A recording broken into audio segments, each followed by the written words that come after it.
in Angel Reese's lap. And collectively, the whole world said, yeah, she ain't making that.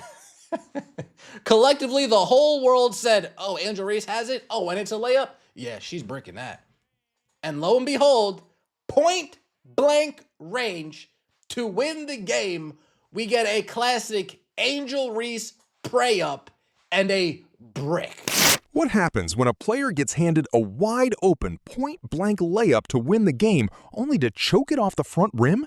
Everyone saw Angel Reese's embarrassing brick. But what did Caitlin Clark do on the very next overtime possession that proved why she operates on an entirely different basketball universe? Ow! Angel Reese! You had me laughing at you, girl. I told you, Angel Reese is a pure bum, the worst kind. Angel Reese is the type to steal the trash off your curb and try to see if she can go put it in her refrigerator. The girl can't make a layup to save her life. She missed like 7 layups in the first. Yeah, I think we were just really resilient. I think we were down 8 going into the fourth, and we kind of just put our head down and kept plugging away, and I felt like we played like a kind of like a B- game. Like it wasn't our best. Obviously, we probably didn't shoot the ball all that well. 25% from 3 and 44 from the field, and obviously left 6 points at the free throw line. Like Aaliyah Reese when it comes to these layups. Kelsey Mitchell, do you know that we got through nearly the entire fourth quarter and you didn't have a single second stat, not an assist, rebound, steal, nothing? You had all zeros, just a bunch of shots taken. You got the 20 points today. You kept the streak going. Listen, it can't be about your scoring streak. You was 9 of 22 today. You was taking bad shot after bad shot. It's really being forced at this point. Stephanie White literally took the ball out of Caitlin Clark's hands, who kept us in this game so that you could get your points down the stretch. Like, enough's enough, man. Enough is really enough. I'm not feeling that. I'm not feeling that at all.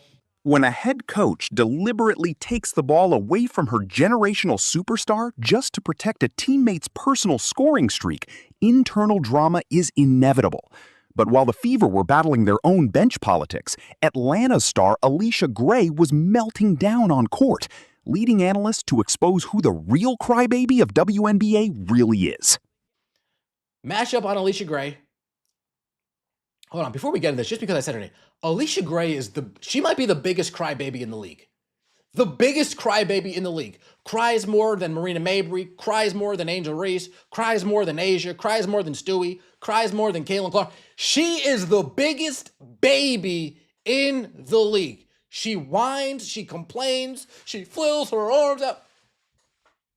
If you put Alicia Gray and Caitlin Clark side by side, Alicia Gray makes Caitlin Clark look like a perfect little angel when it comes to going against the referees. That's 14 rebounds, 5 steals, 4 assists. Now, I'm going to be real, Leah Boston. At this point, I don't understand. I don't know who's worse at making layups, you or Angel Reese. This is getting ridiculous. It's getting real ridiculous. The fact Stephanie White done got you so locked into being a hub, shooting threes. You can't make layups no more. We shouldn't even...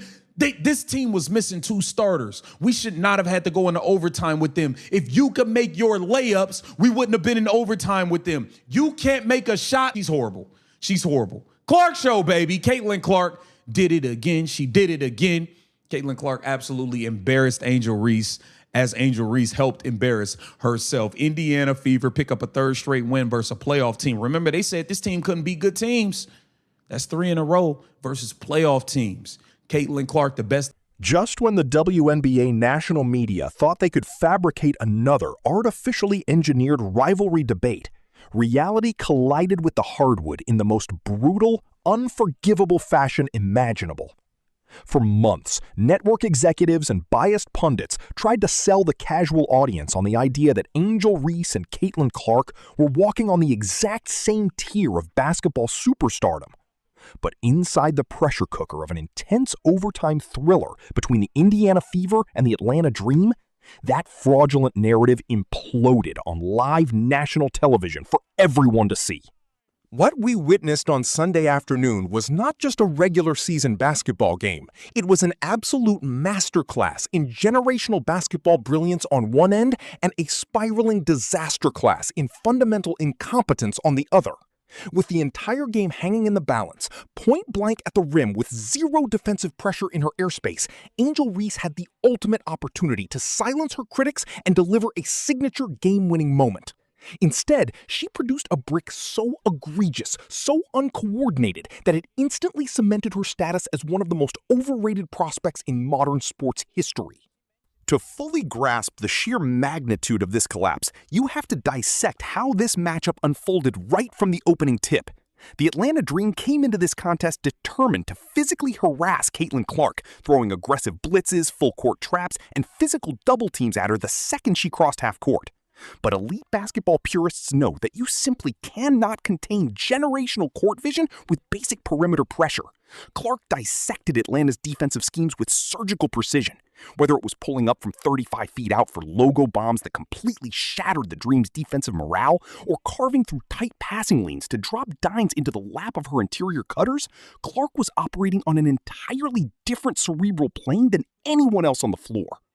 While Caitlin Clark was dropping 26 points and dishing out 9 assists while carrying the entire offensive workload of the Indiana Fever, Angel Reese was putting on an absolute horror show around the basket.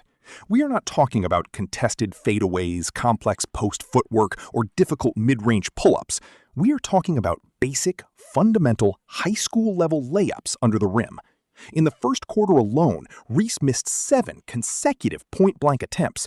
She was flailing her arms, throwing wild prey-ups off the underside of the backboard, and aggressively padding her own rebound totals off her own horrific misses.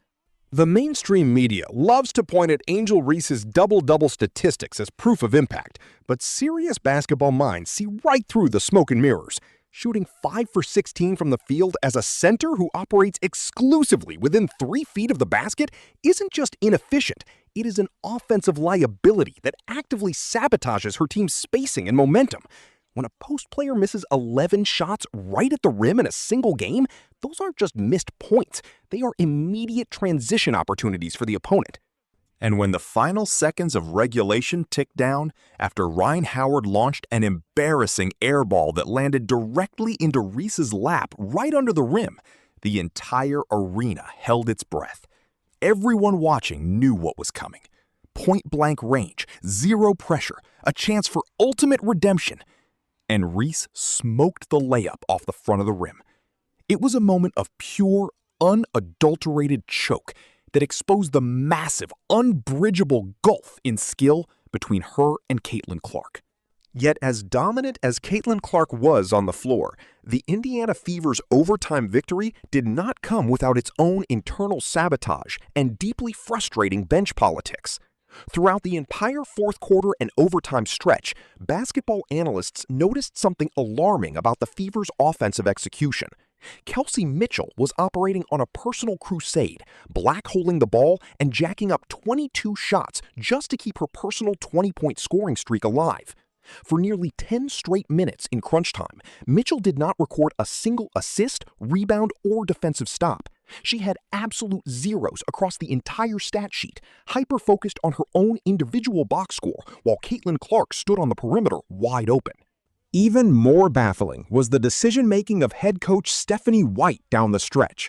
In the closing minutes of overtime, with Caitlin Clark coming off a dominant third-quarter takeover, Stephanie White repeatedly called out-of-bounds plays designed exclusively for Kelsey Mitchell and Aaliyah Boston, taking the ball completely out of Clark's hands. Freezing out your generational point guard when she is the sole reason your team survived Atlanta's relentless run is bordering on coaching negligence and franchise suicide. When your franchise player has already proven she has the ultimate clutch gene, taking the ball away from her in crunch time is an insult to the game.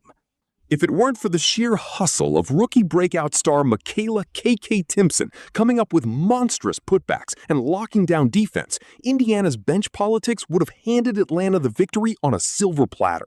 Timpson's relentless energy on the glass and willingness to do the dirty work saved the Fever from their own coaching missteps. Speaking of defense, let us address the persistent, lazy narrative that Caitlin Clark is a defensive liability. In the closing moments of overtime, Clark matched up directly against Atlanta's Alicia Gray, a player who has built a league-wide reputation as the ultimate referee whiner and crybaby. Every time Gray drove right, Clark met her at the spot. Every time Gray tried to spin, Clark was already sitting on her hip. Gray flailed her arms, complained bitterly to the officials, and threw up a desperate airball as Clark completely locked her down.